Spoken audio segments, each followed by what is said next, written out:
about $8,500 a year to pay, that we're paying for the name of an IB school. Our teachers are professionals. They know how to teach the kids to think outside the box. I have no concerns that the teachers can do that on their own. We don't need that program in one elementary school because it's not benefiting all of our students. Thank you, Mr. Topham. Next question, Jim.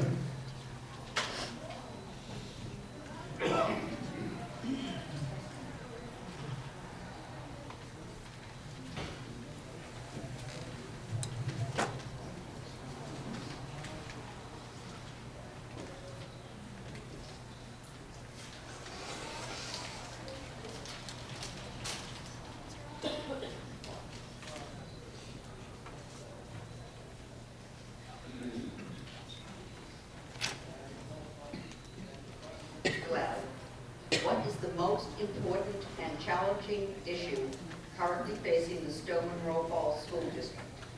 As a school board member, what would you do about this issue?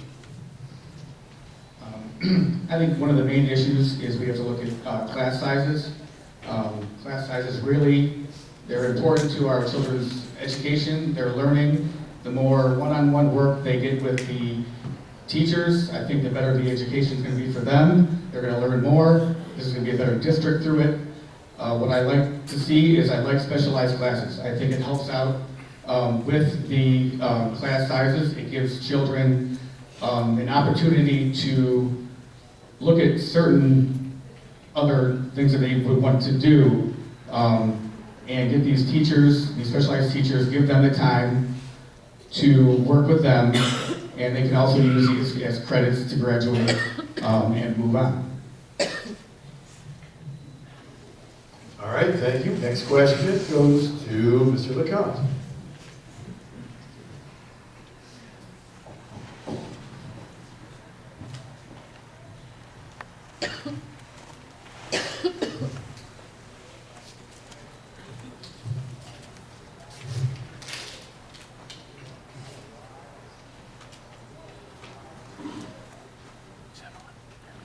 Okay, Mr. LeConte, what changes would you make in order for the school district to run more smoothly? Well, first of all, I think I have a lot of confidence in the current leadership team. Certainly, they have tremendous challenges in front of them. We have, I think, $14 million in upkeep for the schools. I think that's what the report that was commissioned a year or two ago stated. So $14 million or so to keep the schools running, to keep bricks from falling off and getting a student. In addition, we have technology needs that need to be upgraded. You know, this little thing has changed the game entirely. There needs to be a plan for that, and there is a plan for that, but that's something that has to be managed. And then third, the emergency operations plan, which was very near and dear to my heart. You know, there's work on this. It's ongoing. After I served on the mayor's task force on school safety, I hoped there'd be some follow through, and there was some follow through. But I'm happy to say that that's being worked on now. You know, having 2 children, and that's not just addressing things like active shooters, which are relatively rare. It's hazardous events, it's snow, it's everything. So there's a tremendous challenge. Now, how do you balance those 3 challenges and still keep the center mission, which is to serve our children and provide opportunities? We need people that have sound judgment, that can make those close calls and do a lot of research on the board, and I'm prepared to do that. Thank you. Thank you. Next, we'll hear from Lisa Johnson-Bowers.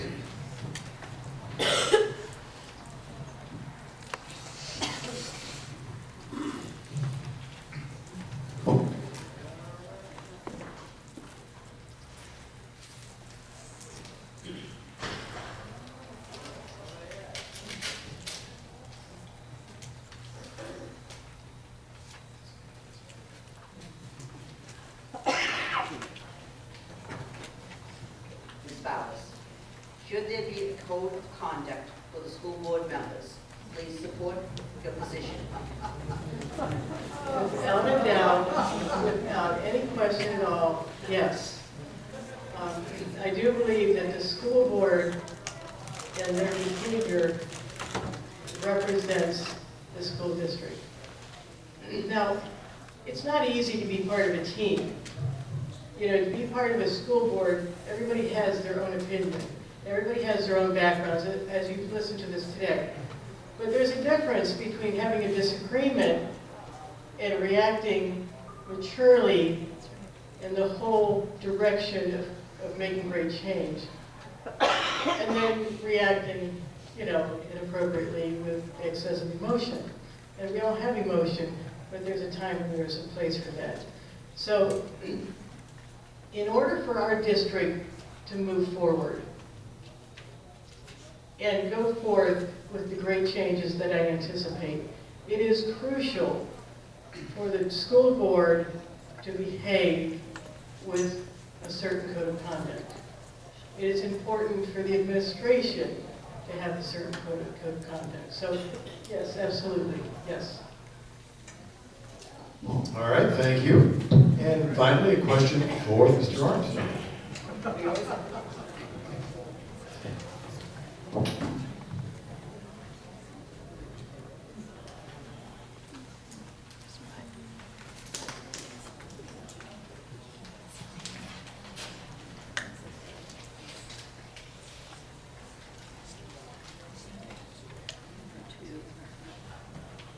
Mr. Armstrong, are you supportive of the district's online academy? Why or why not? Yes, I am. Education, as we know it today, it's going to change. And as my fellow candidate here said, a lot of people have not been in those schools since '73 or later or earlier. And it's amazing. It's amazing what's going on. Netbooks. I got to go into the school with the back to school that was day that was sponsored, and I went with a technology class.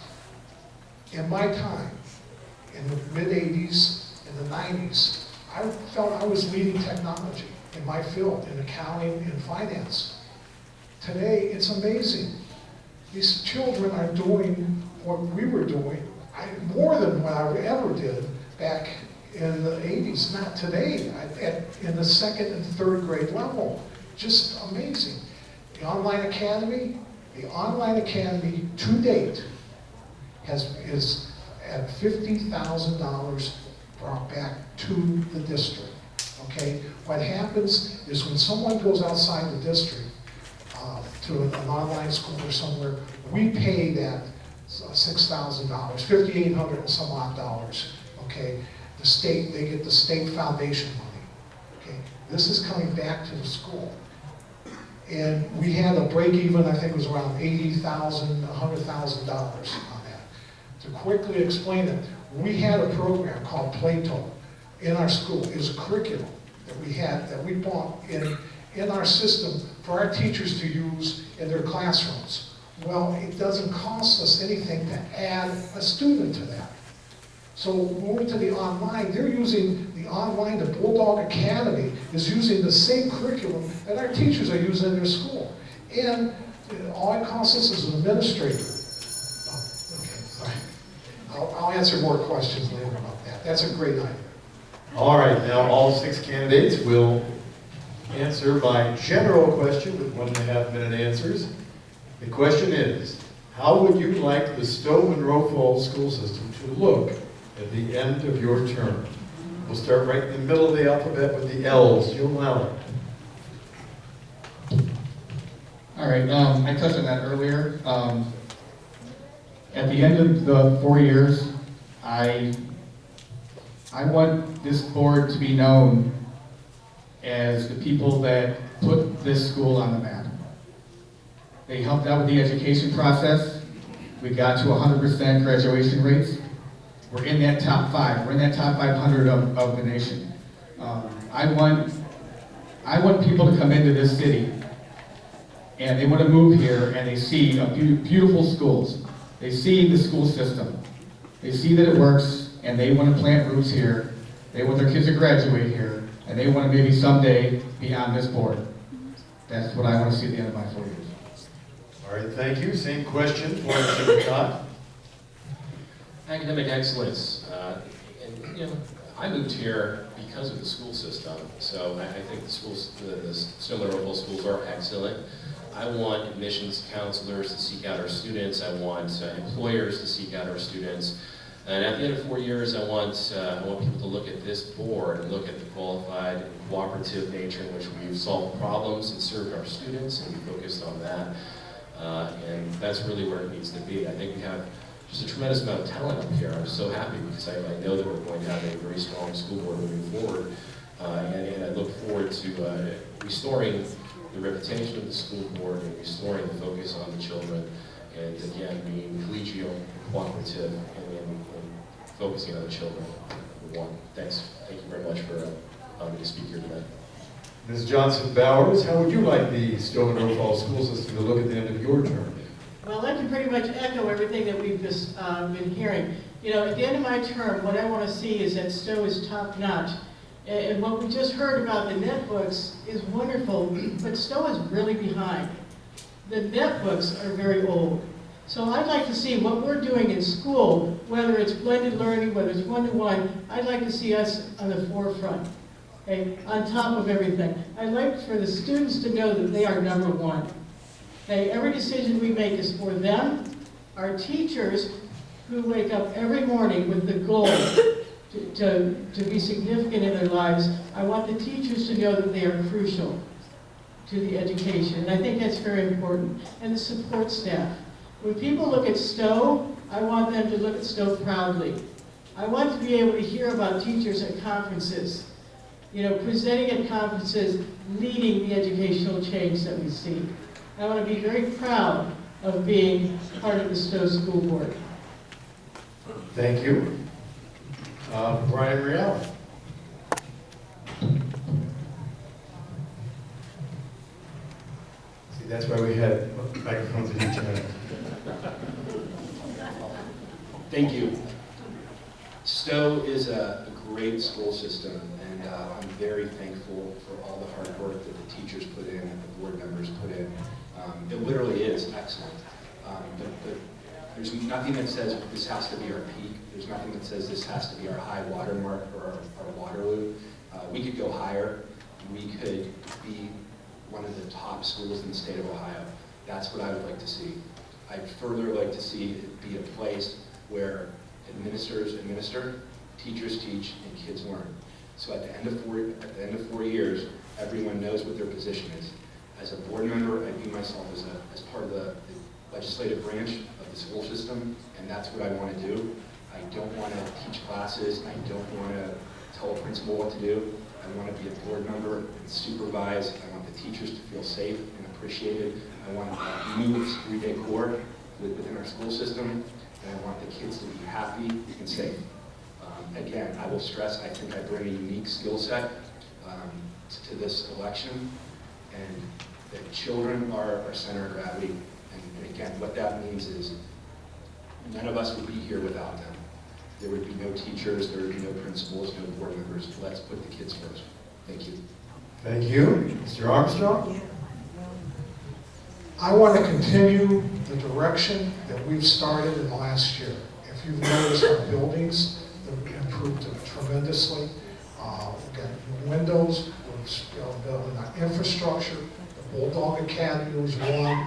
I have never seen so much enthusiasm in our staff and our people in the community than I've seen in the last year.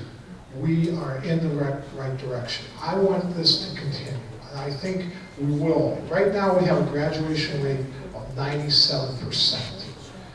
Okay, do I want to push every child to go to college? No. We need to graduate people who can get jobs, who can become good citizens. That's what we want. And that's who I want. I want every child, every student in our district to have the best education that they can possibly have. That's where we need to go. And we're headed that way. And the team, I mean, the administrative team is here tonight. This is how much it means to them. And they are, I mean, you got to give them a lot of credit. And this last year, they have just come together and done a tremendous job. The business manager, the new HR director. One of the worst things that I did on the board, and I'll tell you, was go along with getting rid of the HR director. This is... All right, thank you. Mr. Toppin. Where I'd like to see the board at the end of my term, again, it's been echoed across all the candidates here tonight that the students are our biggest asset that we have in this district. Everything we do has to be for the students. And what I mean is every student. The students who aren't going to go to college, who may want to pursue a trade. The students who may have special needs that we know they aren't going to college, but we can teach them life skills. We can do that in our school system. And I think we need to do that for every student that we have. We have great students. No doubt about it, probably the best students in the state of Ohio. When we have great administrators, or we have great teachers. Our teachers are very professional and they do care about our kids. Where I see the board is, I think we need the board, I would like to see it as a well-oiled machine, that the board is providing the policy, the administrators are administering the day-to-day activities, and the community is excited to be involved with the schools, involved with their kids, and involved with the community. And when the kids see us being involved and excited for them, it's going to make it all the better for them to want to learn and continue this great education. As Mr. Armstrong said, the board, we have taken great steps in the last couple of years. We just need to keep that going. We can't stop what we're doing right now. We've got to keep it moving with the new administration, new ideas, and getting us technologically and structurally safe. Thank you. I'd like a round of applause for all 6 of our candidates. As I mentioned earlier in the evening, we do have issues, and we always have issues. But no, we have several issues that are described in the back of your program. Some of them might be very important to you. They're all very important to all of us. We have Bill Romer and Sandra Kurd here to talk about the Summit County issues. And we have Andy Denton here who will talk about the Stow the Stow City issues. So they will be here. The candidates who were able to stay with us tonight will be here. And we do have some I guess there are a few refreshments left. It's the biggest crowd we've ever had. So people eating the cookies and drinking everything. So we thank you for being here. CNP is open to all of you in the city of Stow. And we hope to get some members out of this. I thank you for being here for Candidates Night 2015. Special thanks to Kate Cook and her Governmental Affairs Committee for putting this all together.